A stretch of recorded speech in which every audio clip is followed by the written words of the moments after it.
Después de la epopeya imperialista y sangrienta de Napoleón, los pueblos de Europa se levantaron en 1830 y en 1848.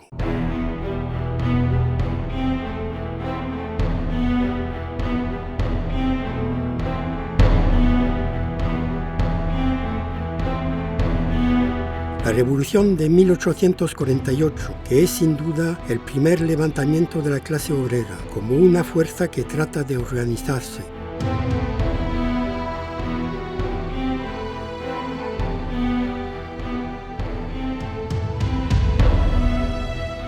La burguesía reprimirá esta revuelta con sangre y mostrará la verdadera cara de un capitalismo odioso, asesino, explotador y racista, rompiendo toda resistencia a su desarrollo a cuesta de miles de muertos. Este capitalismo sin fronteras explota a la gente en todos los lugares donde se ha desarrollado y los matines aparecen en toda Europa, haciendo que la gente tome conciencia de la necesidad de organizarse más allá de las fronteras nacionales.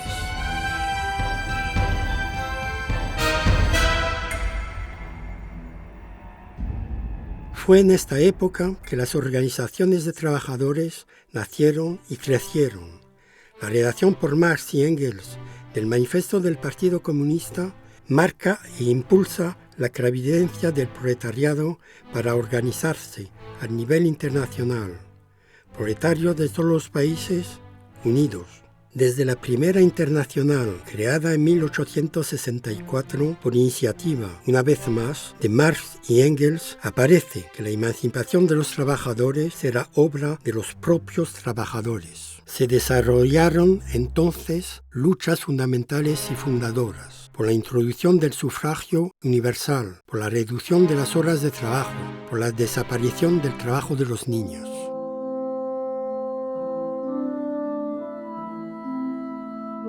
A finales del siglo XIX en Europa, la edad mínima para el trabajo infantil era todavía de 14 años en Suiza, 12 en Alemania, en Holanda y en Francia, 11 en Inglaterra, 10 en Dinamarca y 9 en Italia.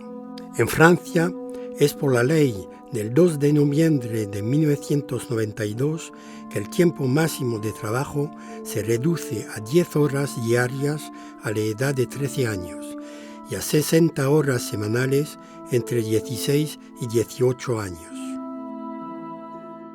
La burguesía, frente al proletariado que se ha organizado, está preocupada. Da rienda suelta a su rabia y a su cólera durante el masacre del pueblo parisino organizada en comuna. Con la comuna, por la primera vez en la historia, el pueblo tomó su destino en sus propias manos. Tendrá una duración de 2 meses, durante los cuales se votarán las siguientes leyes. Escolarización laica, obligatoria y gratuita, tanto para las niñas como para los niños. La posibilidad de destituir a los funcionarios elegidos. El derecho a votar y a presentarse a las elecciones para todos, incluidas las mujeres, la separación de la Iglesia y del Estado, la libertad de asociación, un moratorio de los alquileres, la naturalización de los extranjeros, la transformación de las empresas abandonadas por sus dueños en asociaciones dirigidas por los trabajadores. Todas estas leyes serán revocadas. Entre 20 y 30.000 muertos, 38.000 fugitivos, exiliados, otros tantos arrestos, de los cuales el 78% son trabajadores. Este baño de sangre llevará a la elaboración del concepto de dictadura del proletariado. También conducirá en 1889 y por iniciativa de Engels y de los partidos socialistas y obreros de Europa a la fundación de la Segunda Internacional, que agrupará a los partidos y sindicatos. Fue durante este congreso fundador en París que se decidió organizar la primera manifestación internacional, el 1 de mayo de 1890, para obtener la jornada de 8 horas. En 1913, esta última integró las 32 secretarías profesionales internacionales. A partir de 1904 comenzarán a surgir debates entre reformistas y revolucionarios, lo que llevó en 1914 a la traición manifiesta de las orientaciones de la FSI, a la colaboración en la Unión Sagrada y finalmente a la guerra imperialista entre los pueblos del mundo. La Tercera Internacional se creó en 1919 tras la Revolución Bolchevique y precisamente contra la traición de los líderes de la Segunda Internacional. Esto provocará divisiones en las organizaciones sindicales, incluyendo a Francia, en cuestiones de las orientaciones del movimiento obrero, reformismo o revolución. El Sindicato Rojo Internacional, ISR o Profintern, fue creado en 1921 como reacción contra el reformismo y la traición durante la guerra por la FSI, llamada Federación de Ámsterdam, verdadera internacional de los sindicatos amarillos. Esta federación rechazó todo contacto con la ISR. Aunque se forjaron vínculos al nivel de las uniones profesionales internacionales. Se tiene que esperar a 1935 para que se dieran pasos hacia la unidad. Tras la llegada de Hitler al poder, la Internacional Sindical Roja, siguiendo a la Internacional Comunista, cambió su estrategia y propuso el 7 de marzo de 1935 una conferencia conjunta con la Federación Internacional de Sindicatos, la Federación de Ámsterdam, para el restablecimiento de la unidad. Pero incluso antes de que se finalizara, algunos centros rojos ya se habían unido a los centros de la FSI y finalmente en Francia se iba a celebrar un congreso para reunir a la CGTU y a la CGT. Ante esta situación, el Sindicato Rojo Internacional se disolvió a finales de 1937. Y luego hubo el conflicto, un conflicto muy rápido en Europa Occidental, destructivo para los londinenses y sobre todo terriblemente costoso en vidas humanas en el frente oriental, de junio 1941 hasta mayo 1945, debido al deseo de los nazis de exterminar la población eslavas. Durante este periodo se reunió una comisión sindical anglo-soviética que llevó a la creación de la FSM. Son dos eventos que llevaron el establecimiento real de la Federación Mundial de Sindicatos. La Conferencia de Londres del 6 al 17 de febrero de 1945, que reunió a 55 organizaciones sindicales, seguida del Congreso de París del 3 al 8 de octubre de 1945. Walter Citrin, el presidente de la Federación Sindical Internacional Reformista, conocida como la Federación de Ámsterdam, y secretario general de los Trade Union Congress de Inglaterra, tomará la presidencia, mientras que Léon Jouot, francés, será uno de los vicepresidentes y Louis Saillant, francés también, actuará como secretario general. Los objetivos de esta nueva Federación Mundial están claramente establecidos: la preservación de la paz, la lucha contra los regímenes fascistas y la participación del sindicalismo a la fundación de la ONU. Lamentablemente, la FSE no estuvo asociada a la creación de esta organización internacional. Y lo que es más importante es que en 1947 se establecerían en los Estados Unidos dos orientaciones con consecuencias considerables: el Plan Marshall y la doctrina anticomunista de Harry Truman.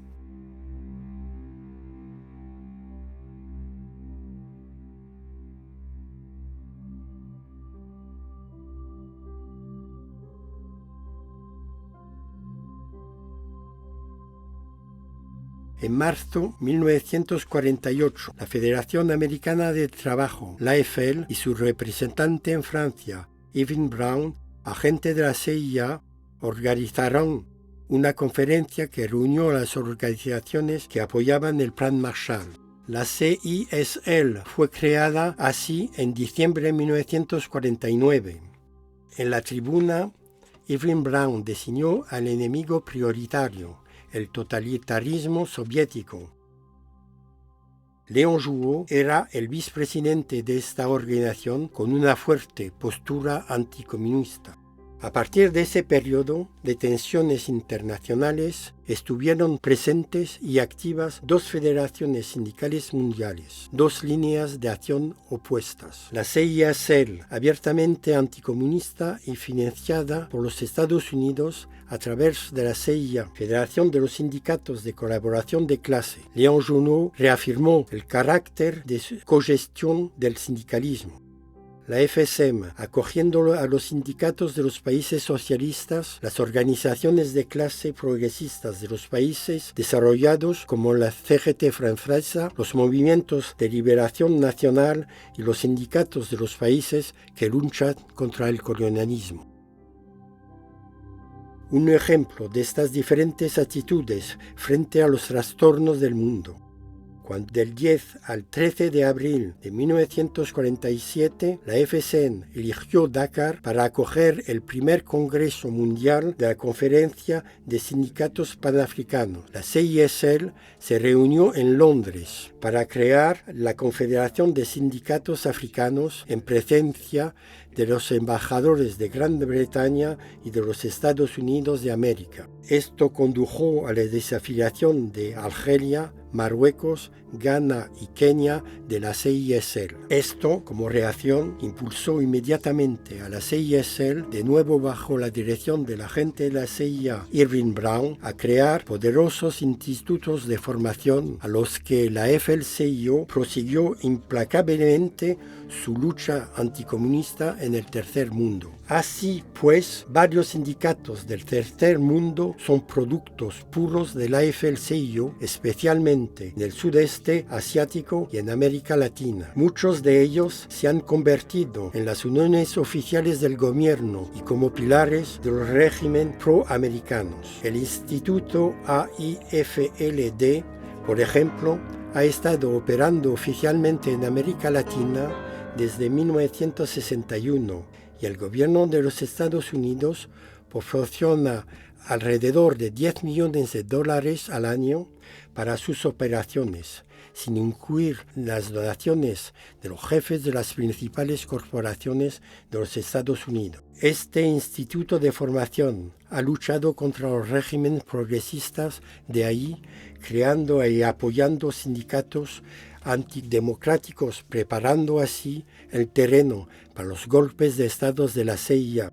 Entre otros, en Guatemala, en 1954, en Brasil, en 1964 y en Chile, en 1973.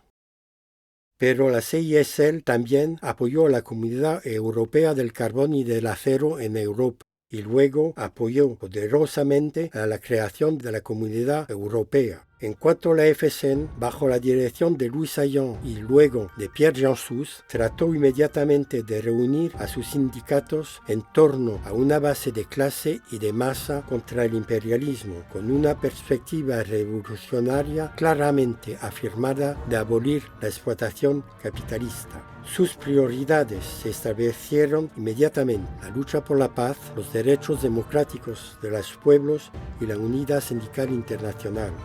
La FSM y sus afiliados apoyaron activamente los movimientos de liberación nacional, así como las luchas contra las dictaduras militares y fascistas.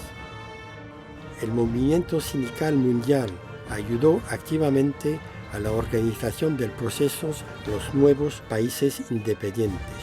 Así pues, la FSM participará en 1969 a la primera conferencia de Argel sobre cuestiones relacionadas con el petróleo. También decidió crear las Uniones Internacionales de Sindicatos, UIS, para organizar actividades en diferentes ramas profesionales.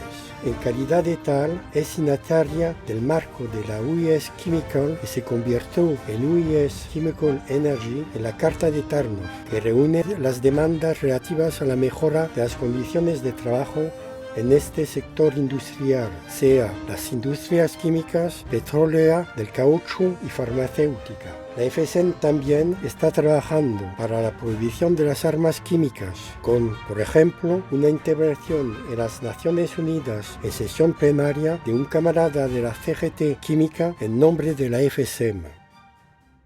Durante la lucha de los mineros ingleses en 1984 y 1985 contra su desaparición prevista por Thatcher y su gobierno, la FSEN mostró su apego a la solidaridad internacional. Pidió a los sindicatos que estaba organizando que apoyaran a la UNM, que no era miembro de la FSEM. La CGT francesa respondió masivamente a este ímpetu organizando manifestaciones, solidaridad financiera y organizando vacaciones y Navidad para los hijos de los mineros ingleses. Pero en los años 90, con el fin de la Unión Soviética y la ofensiva del capitalismo internacional, la FSEM perdió muchos miembros y organizaciones, incluyendo la CGT francesa. Desde la elección de la nueva dirección al Congreso de La Habana en 2005, el declive parece haberse detenido. Las referencias a la lucha de clase vuelven a aparecer en los estatutos y la FSEM sigue tratando de reunir a sus sindicatos en torno de una base de clase y de masa contra el imperialismo con una perspectiva revolucionaria claramente afirmada de la abolición de la explotación capitalista. Al mismo tiempo, la CISL, ahora llamada Confederación Sindical Internacional, está ayer como hoy comprometida con la colaboración de clase. Su rama europea, la CES, ayer dirigida por Lucas Vicentini y hoy por Laurent Berger, jefe de la CFDT, acompaña todas las regresiones sociales de los últimos 20 años.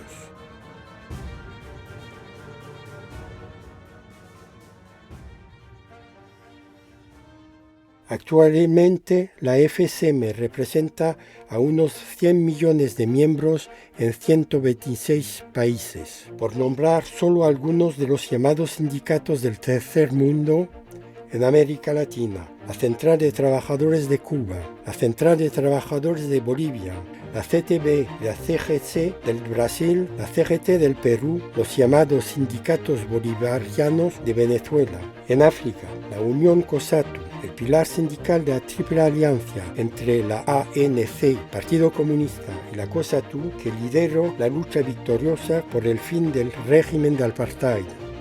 Medio Oriente, el sindicato DISC en Turquía, la CGT en Líbano, en Palestina con la UGTP. Pero también reúne a las fuerzas sindicales en la India, Vietnam, Malasia, Bangladesh, Sri Lanka, Indonesia y Corea del Norte y del Sur. El FSM también está experimentando un cierto restablecimiento en los países industriales de Europa Occidental. En el Reino Unido, por ejemplo, el Sindicato de Trabajadores del Transporte, con 80.000 miembros, solicitó su afiliación a la FSM en junio de 2013. En Italia, la Unión de Clase y Combate, la Unión de Uniones de Base, con 250.000 miembros de un cierto peso en varios sectores de la economía italiana, en particular en el transporte, se ha unido a la FSM. Como el sindicato catalán intersindical, el sindicato LAB en País Vasco, el PAME en Grecia.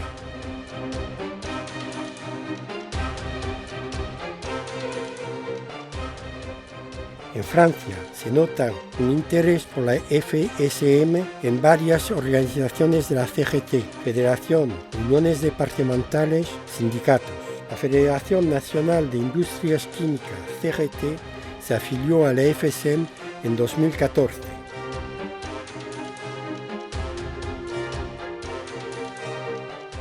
La Federación de Agroalimentaria, CGT, mantuvo su afiliación La Federación CGT de Comercios y de Servicios se unió al FSM en 2019.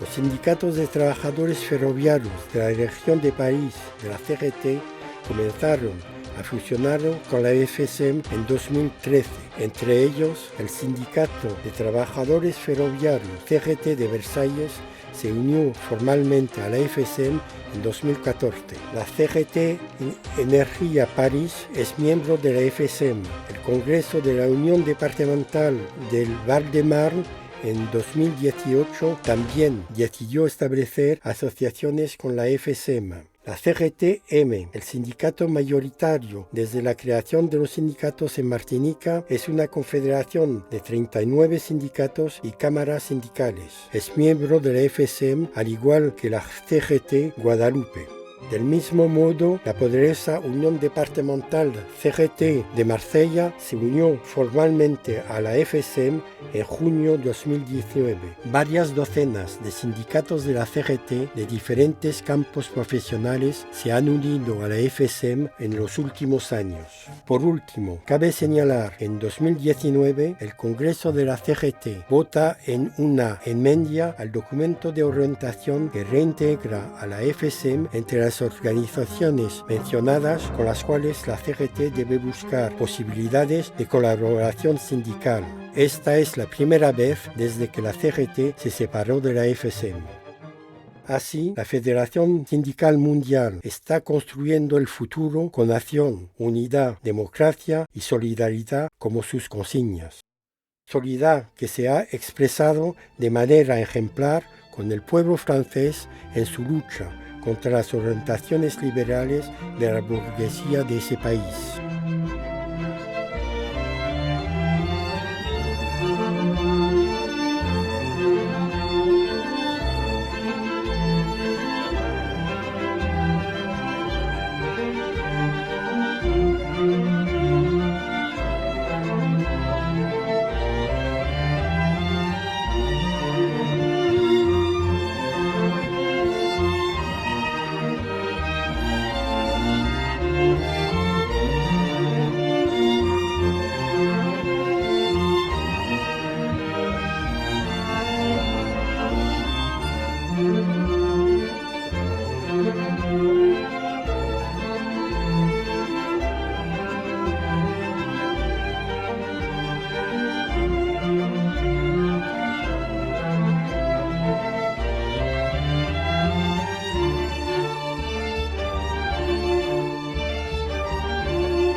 La FSM alienta y organiza a la gente del pueblo en la lucha contra la explotación capitalista y el imperialismo.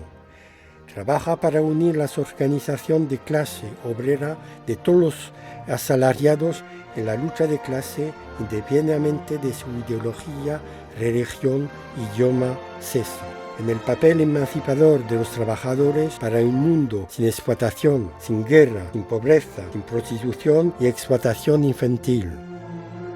Un mundo libre de capitalismo que es mortal para el hombre y la planeta.